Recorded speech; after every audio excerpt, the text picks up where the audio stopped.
धनिकार जी महापुरुषों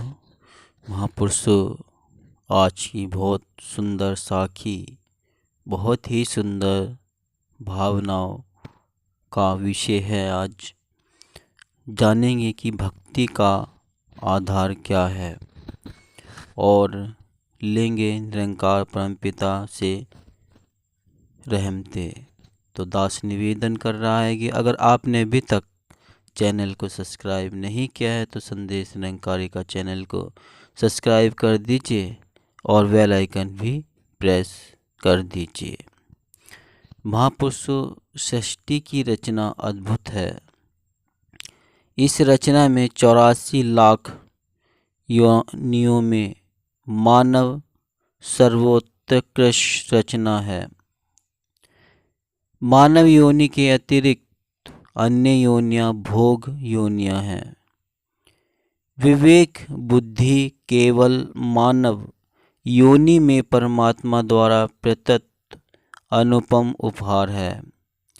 इसी का सदुपयोग करके मानव ईश्वर में विश्वास, ईश्वर की भक्ति एवं अमृत रूप परमानंद की प्राप्ति कर सकता है।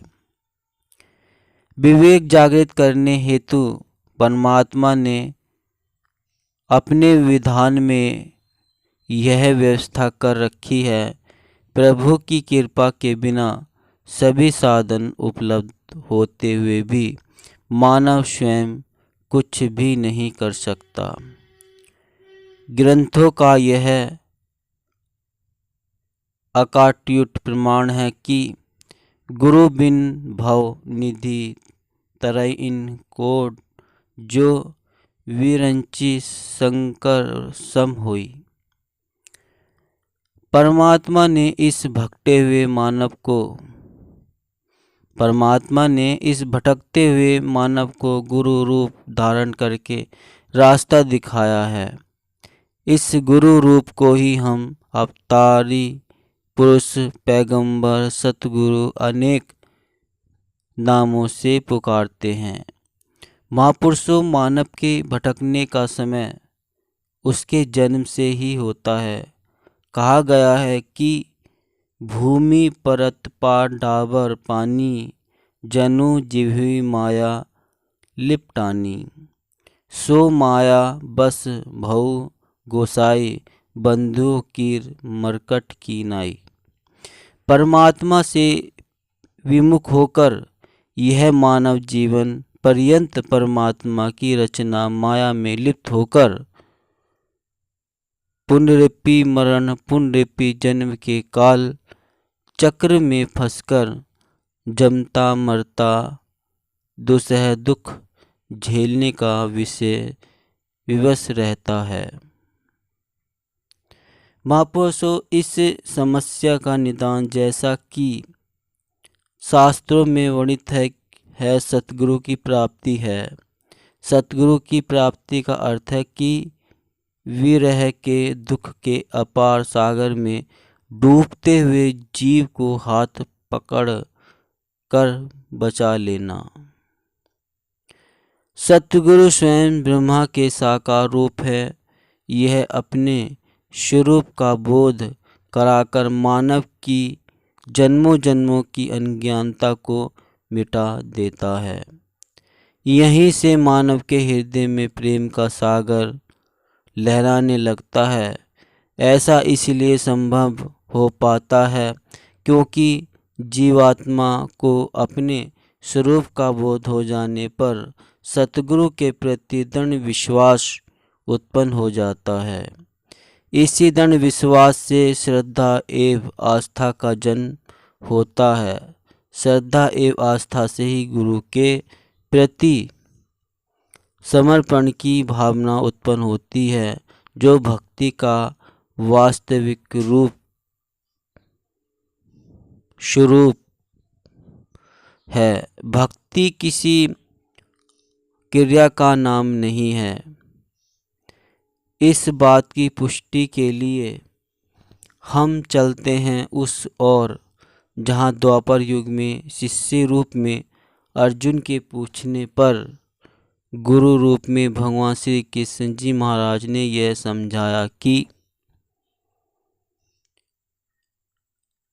ये ध्यानधासी समिधो गिरिभिवासात् कृते जुर्न ज्ञान गिरि सर्व कर्माणि भस्मसात् कृते तथा।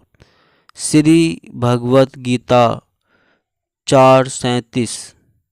जिस प्रकार से अग्नि प्रज्वलित होने पर सारा ईंधन जलकर भस्म हो जाता है, उसी प्रकार ज्ञान की अग्नि प्रज्वलित होने पर सारा कर्म भस्म हो जाता है।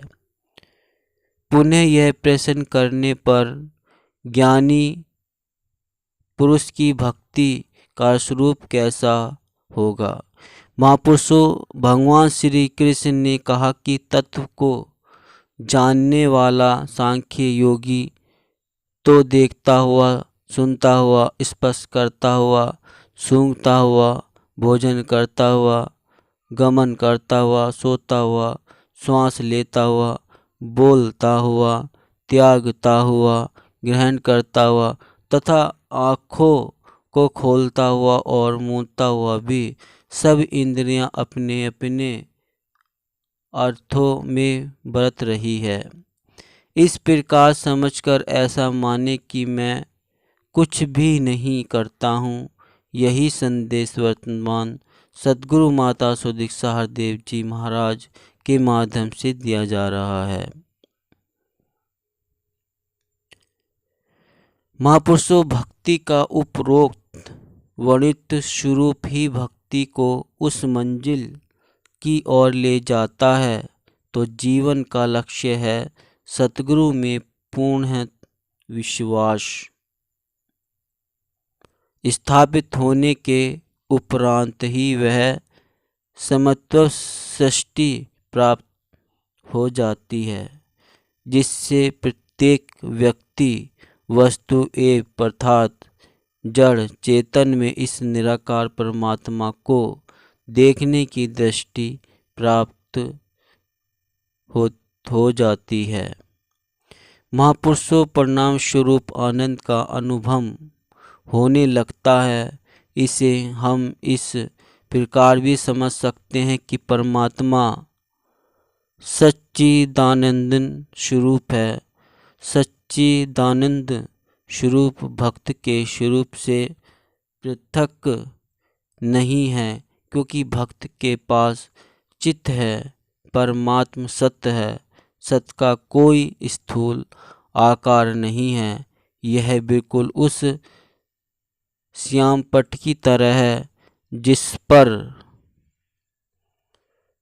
कुछ लिखा जाए और दूसरा कुछ लिखने के लिए पहले लिखे हुए को मिटा दिया जाए, किंतु चित्र रूप श्याम पट्ट पर परमात्मा अंकित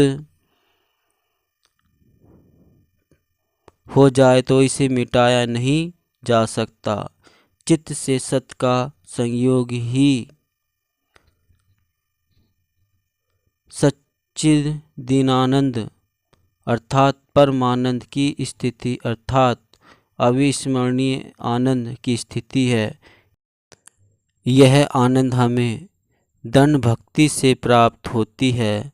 दंड भक्ति का आधार विश्वास है। विश्वास का आधार भानुभूति है और कि सतगुरु की अतहलुकी कृपा से प्राप्त होती है। तो महापुरुषों, भक्ति का आधार विश्वास है।